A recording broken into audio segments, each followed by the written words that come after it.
Lastly, let's get into this uh, special Ohio House election in the 11th district, where Shontell Brown defeated Turner.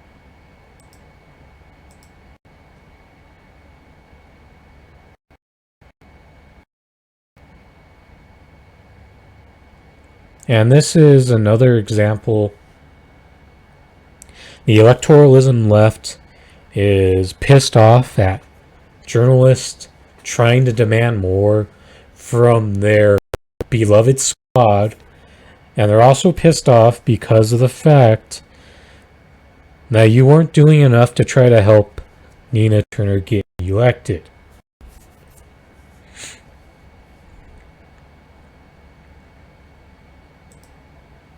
Let's get into the first of the shaming arguments. This is from that classist elitist Emma Vigilant. That People's Party must be thrilled that Nina Turner lost. A victory to see that McCarthyite imperialist go down. One step closer to Medicare for all. This is very much in line with your typical shit-lib vote shaming, largely irrelevant needle maker. You gotta how these people make the not important, then turn around and argue about them like they have that power. They love doing that to the People's Party. They love invoking Jimmy Dore's name as someone who is not important in one moment, but then suddenly impactful enough to cause progressives to lose elections. This punching down bullshit is stupid. It's really stupid when liberals do it. It's even more absurd when people who call themselves leftists break out that type of argument as well.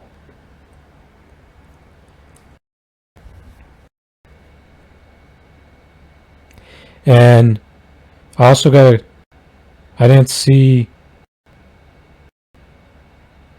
that either. But come on now. The People's Party does not have the power to prevent Nina Turner from getting elected.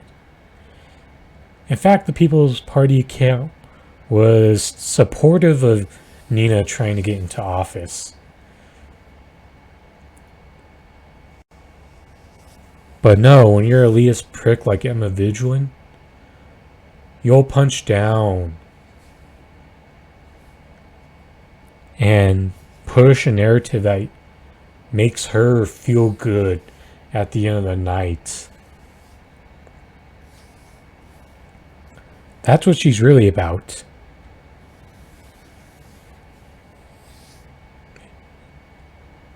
Why do these progressives refuse to actually criticize the choices that Nina Turner made in her campaign? How about that? Because this is just like...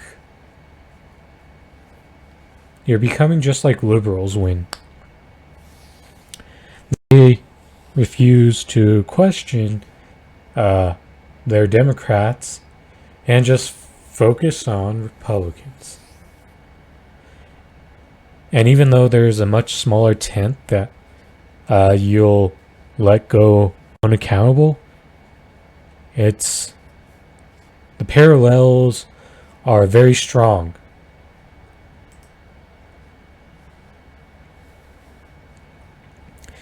If you have a large podcast, you literally actively discourage your viewers from donating to Nina Turner when you knew how monetarily disadvantaged she was. You get to own this loss too. The DNC thanks you. Disempowerment politics will be the death of the left. Come fucking on, Mike Figueredo. This isn't it. What the left did was try to break down the disillusionment that people would have by Nina Turner joining the House. That's what we did. We were actually trying to be honest with what Nina Turner would mean being in the House. But no one really wanted her to lose. She was clearly the superior campaign candidate to Shontell Brown. But the problem is, you can't just lie to people. You have to be honest with them, and if your honest assessment actually hurts, then maybe Nina Turner should have tried to dispel that discouragement that the left has had, seeing how much of a failure the squad has been. In fact, if you notice through her campaign, she actually rationalized the shortcomings of the squad members. And when you do that, you're not going to gain back the trust of the left, who has already been frustrated by how much they failed to provide tangible outcome for the people.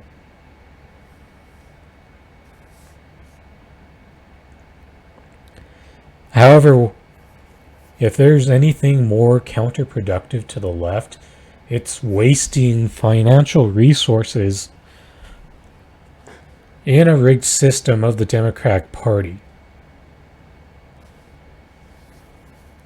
And even when you punch down on people for not giving what little left of their money they have left to races where a lot of these progressives have to go through multiple times just to have a chance to get in, do you not realize how much that doesn't make sense?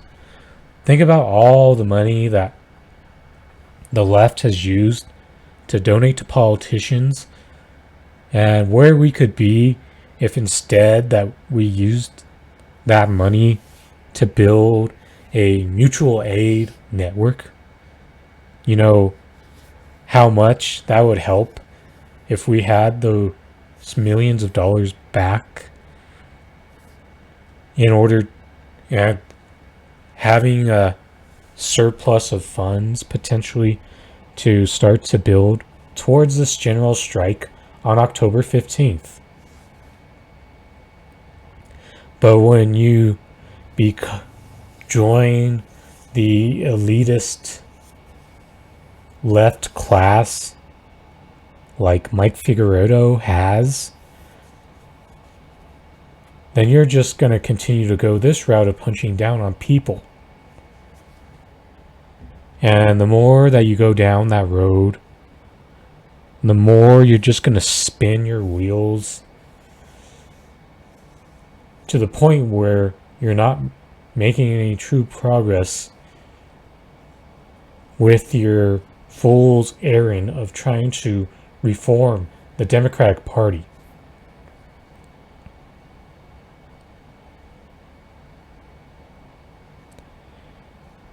And apologetic Dontel Hines, he's an example of a person challenging Mike from his left.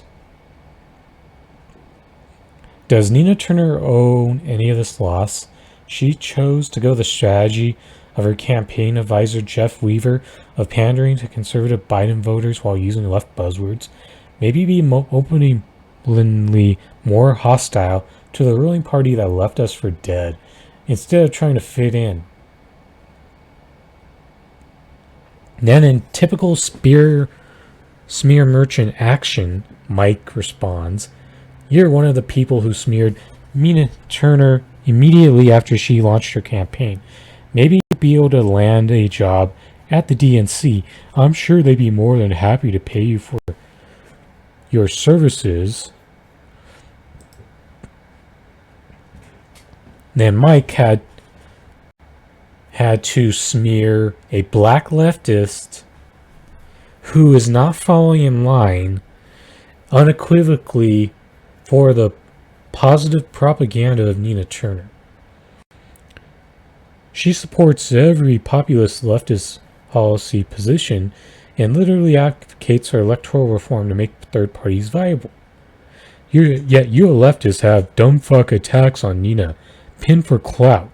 DNC, get this man a job ASAP. He should be paid for his services.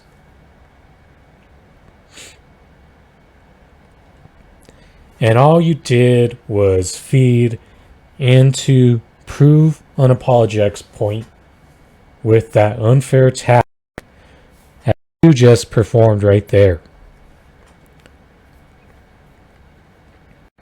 And even James Fauntleroy of Fred Hampton Leftist even got in.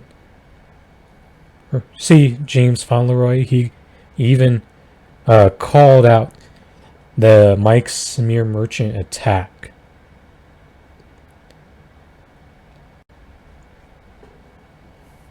So when are we gonna come out of this insular chamber of yours, start to do some soul searching and figure out why Nina Turner lost? Because if there's one thing that's clear to me is that in certain ways, Nina Turner's campaign got co-opted by the DNC even more than Bernie Sanders' second go of it.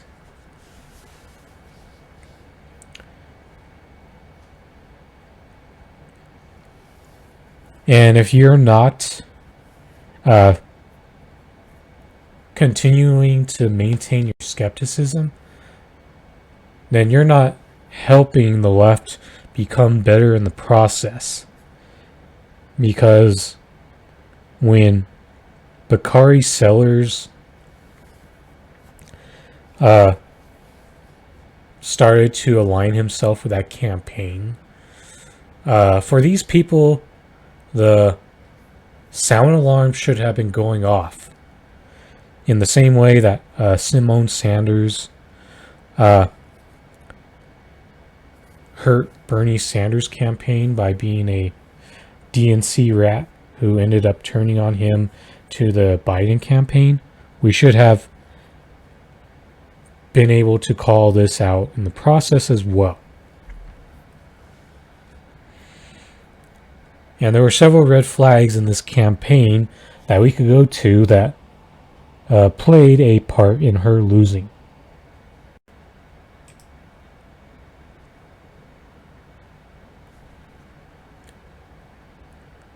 Now let's get into this, because even though Jordan Sheridan is someone who constantly covers on the ground, he's trying to downplay a lot of the further left criticisms and the validity of them being Nina Turner's reason for losing. Let's be real, no one was celebrating her loss.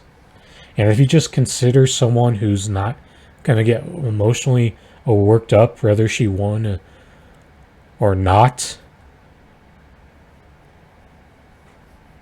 then that's just a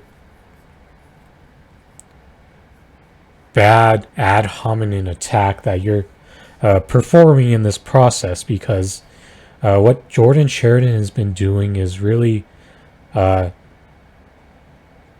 attacking a lot of the left criticisms that we've had, especially over the course of Cori Bush and the squad, only kicking the can down the road on this eviction moratorium. And what he did was say that people like us who have this righteous anger towards what isn't being done to improve the conditions that the left has, he's saying that we should just be checked out. Fuck that. This movement we can't just, he would want those Anti Electorialism Left to just shut up and stay. And we can't have that because it's just like pro-capitalist trying to attack anti-capitalist for having to participate in this capitalist society. Credit to Comrade Misty for making that statement earlier on Twitter, which I had retweeted earlier today. So do not do this. It's just like that.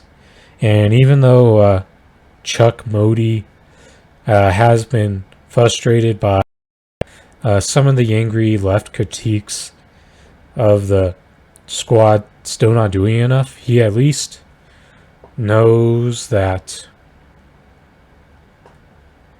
those critiques still need to exist. And he still respects those people in spite of going down that route. She didn't lose because she tried to court conservative Democrats instead of running scorched earth against Joe Biden and the Democratic Party. Biden beat Trump by 30 points in this district. The area is majority black voters who don't hate Democratic Party like YouTube hosts do.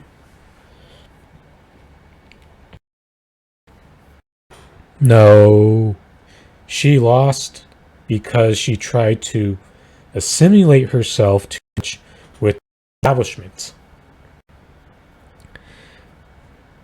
And there's a bit of space between not letting yourself get assimilated with the establishment and going scorched earth.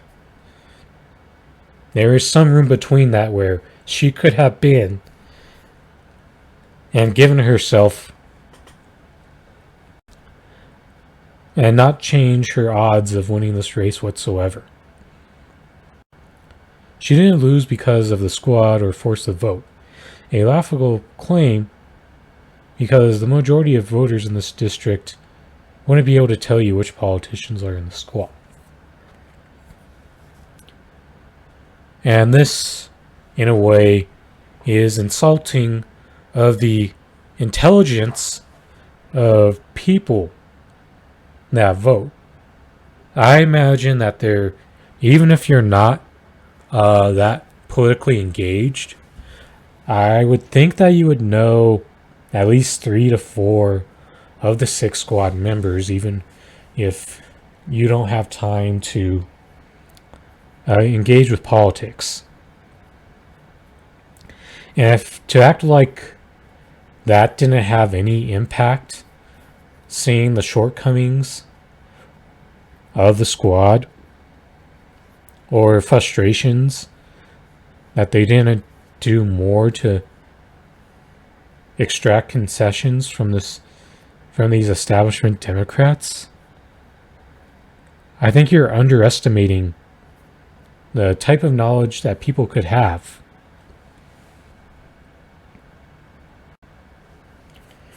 And let's break down these reasons. Nina Turner raised more money. Final weeks, Democratic Party super PACs flooded TV here with ads smearing Turner, just being in a hotel room days before election. I couldn't turn channel without seeing anti-Turner ads. That right there is just establishment spending money more effectively, in my opinion. That's not. You have to wonder what Nina Turner was doing with all those small grassroots campaign funds. Because if you outraise them, but you lose the TV battle, what plan did you have with that money? Because unfortunately, as much as we would like campaigns to go beyond like low information level tactics like TV ads, you have to take the fight to that battlefield. And from the sounds of it, Nina Turner failed on the TV battlefield.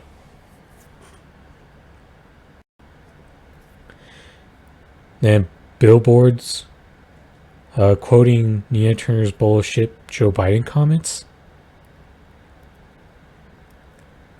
And another area where Nina Turner lost the battle: TV and street signs.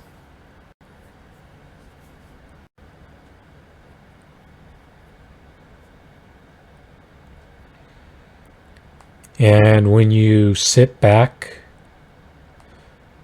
and wait till you have to go on the defensive, you're in a losing position, especially when you're trying to pose yourself as a progressive anti-establishment candidate. You have to be more on the offensive if you want to give yourself a chance to win.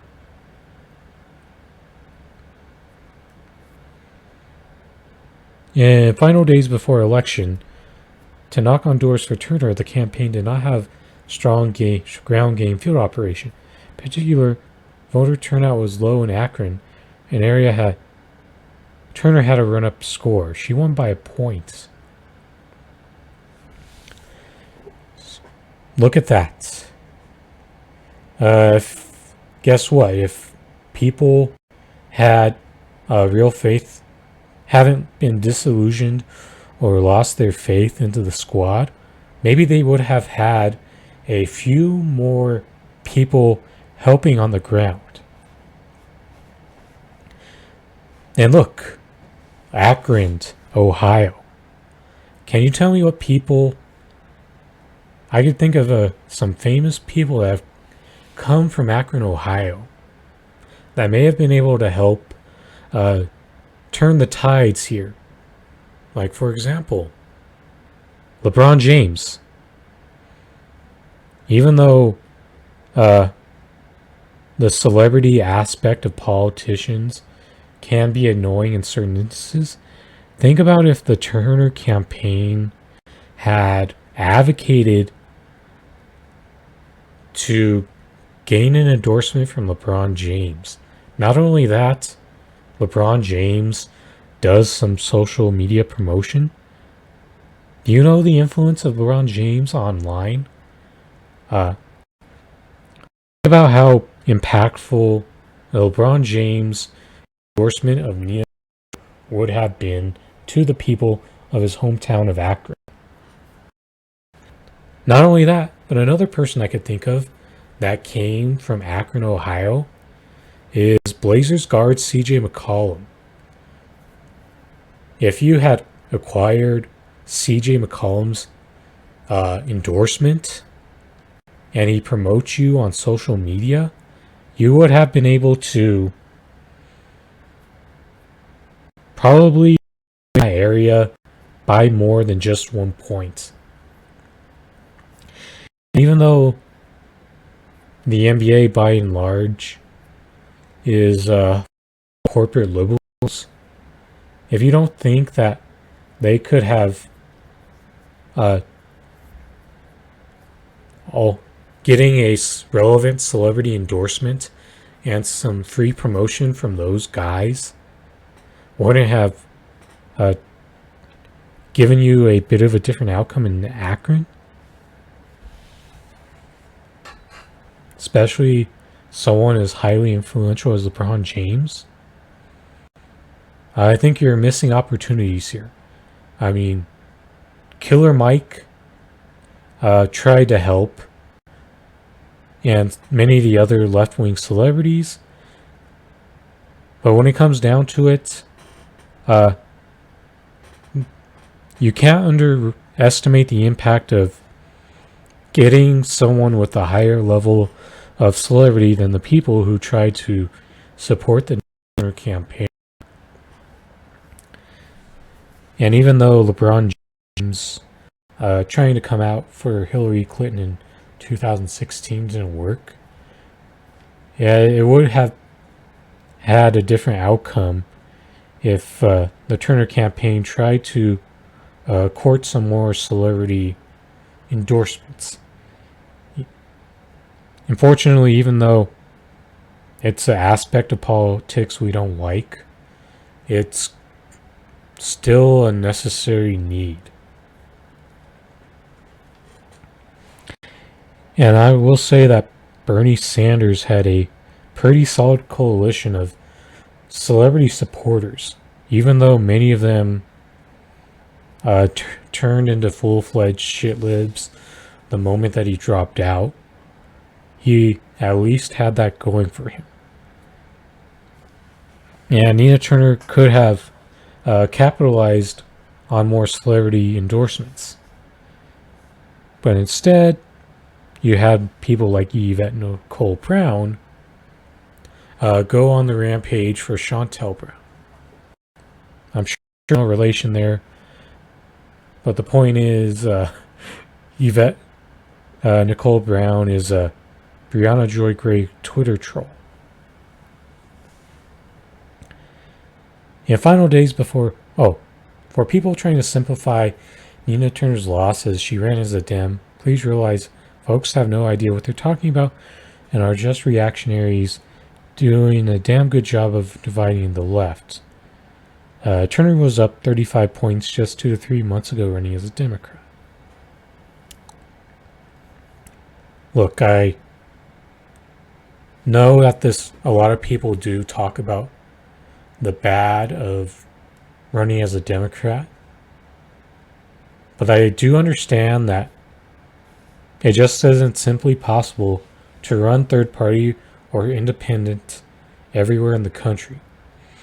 And that's a systemic issue that if we are going to do any work electorally, it's got to be about unrigging the system to allow a path for third parties to succeed. Yeah, but even if you understood that and decided that you couldn't trust Nina Turner campaigning, it's very understandable, but just keep in mind that you can't be third party or independent everywhere. And that's a systemic issue.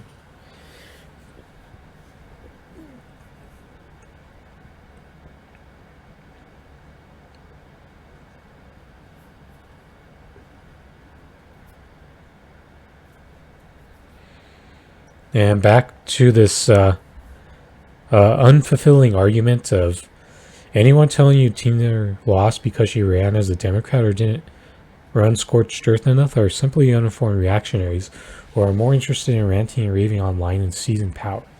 They are mostly the same folks who rightfully complain when the squad doesn't fight, but then when Cory Bush camps out at Capitol, calls out Biden Dems for days, gets massive attention and eviction moratorium extended.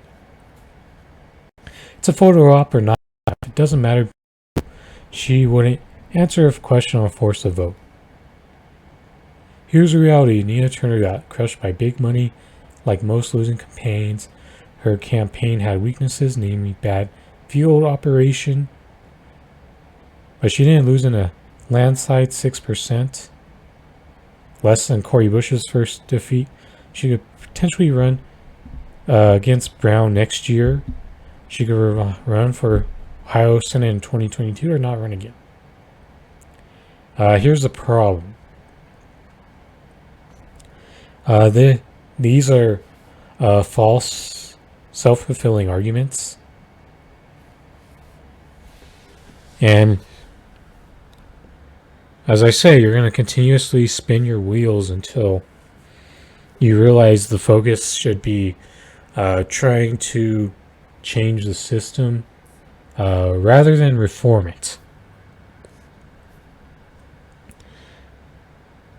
And she didn't have to go full scorched earth to give herself a better campaign. All she had to do was keep the DNC moles out of her campaign. And she probably would have given herself as much of a chance to win as she did last night.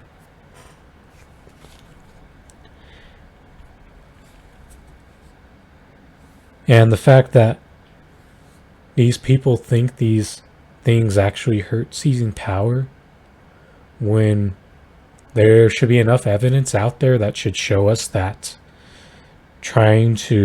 that progressivism in the Democratic Party is a graveyard. Yeah, and we should be in full realization of that.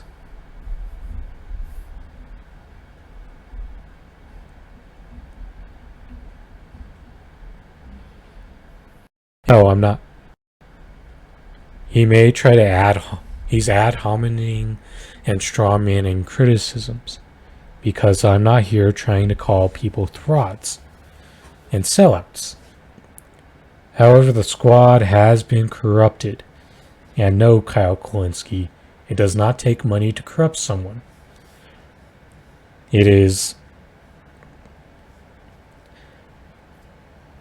not the left eating itself alive because everyone refuses to fall in line with the electoralism plan.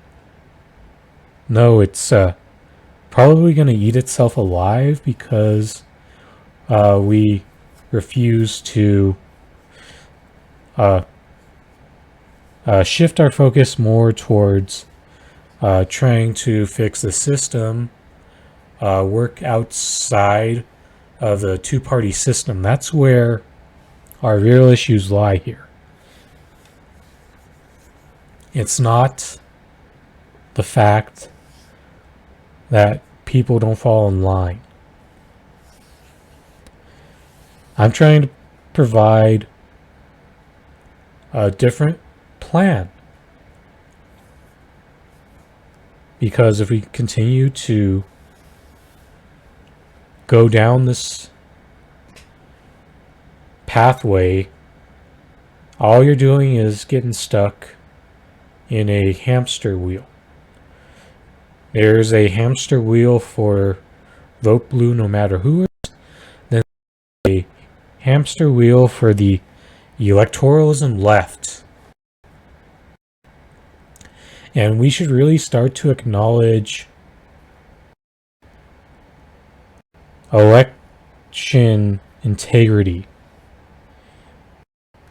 like the Convo Couch does. The longer that we continue to just accept these losses for what they are and not actually try to challenge our election systems. Because look, why did this election get called when only about 40% of the results got reported? Districts, I should say. And we aren't questioning these electronic voting machines. And why a lot of the left was willing to acknowledge the potential rigging of these primaries for Bernie Sanders' campaign last year, but ignore it after that moment when it comes time to go to examine Progressive Party losses. Because what we really should be doing is demanding full paper elections and getting rid of electronic voting machines altogether.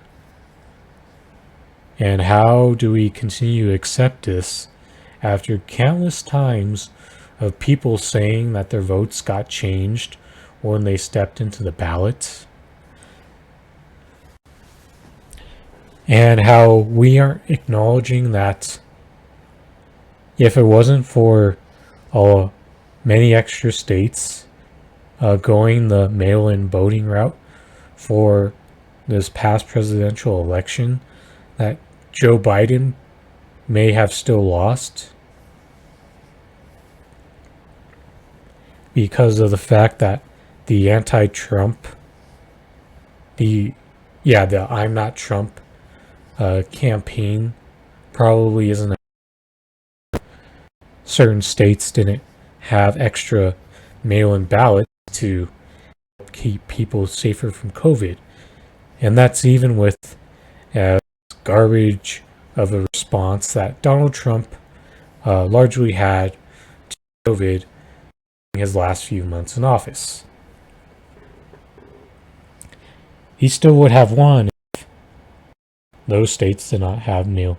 The extra states who normally do not go mail-in route shifted that. You can make the argument that,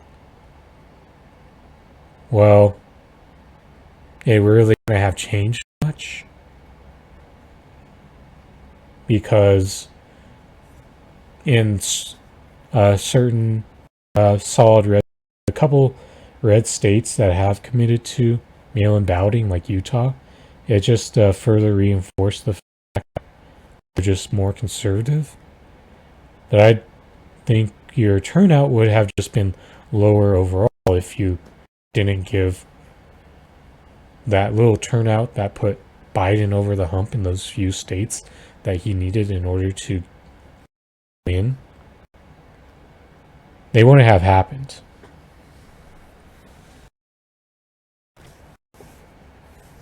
And no. Even though you can talk about how he got 7 million more votes than Donald Trump, he could have still lost that election and still had a 5 million vote more popular vote victory. Lastly, I'm going to say that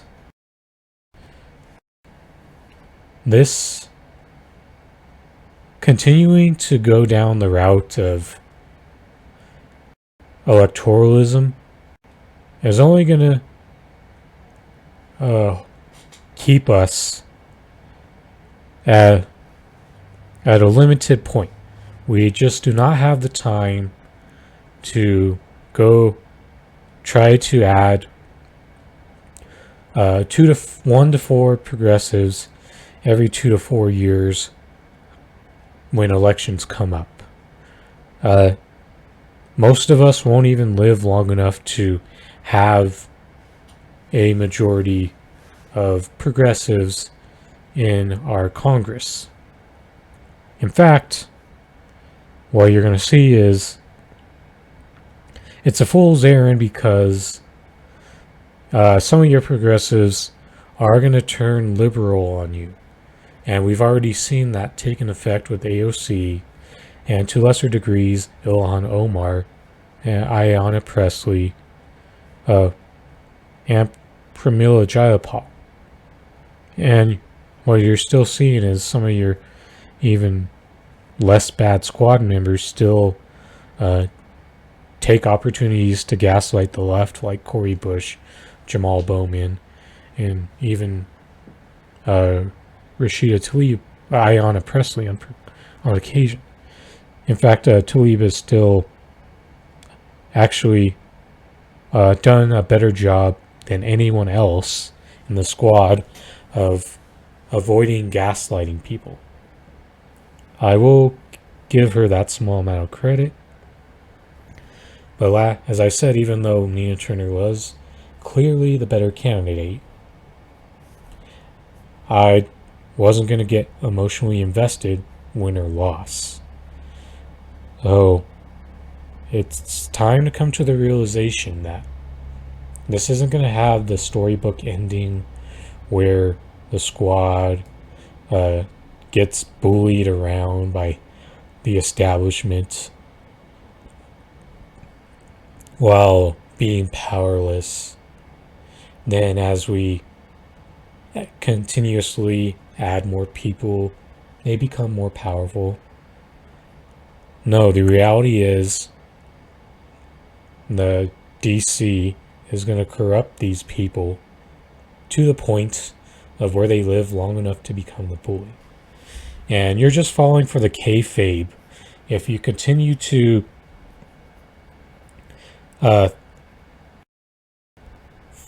fall for some of these fallacies. Like one of the arguments that people like Jordan like to make is that, and other progressives, is the fact that, oh, you're doing something right. They must view progressives like Nina Turner as a threat if they're trying to use fund. The establishment is trying to throw all types of money up out of the wazoo to make sure they're defeated. And why that's kayfabe that you're falling for is the fact that they would much prefer to defeat these progressives before getting into office. But if they can't, they'll just go to plan B. And that plan B is to corrupt you in a way that you'll stop working strategically in the best interest of your campaign.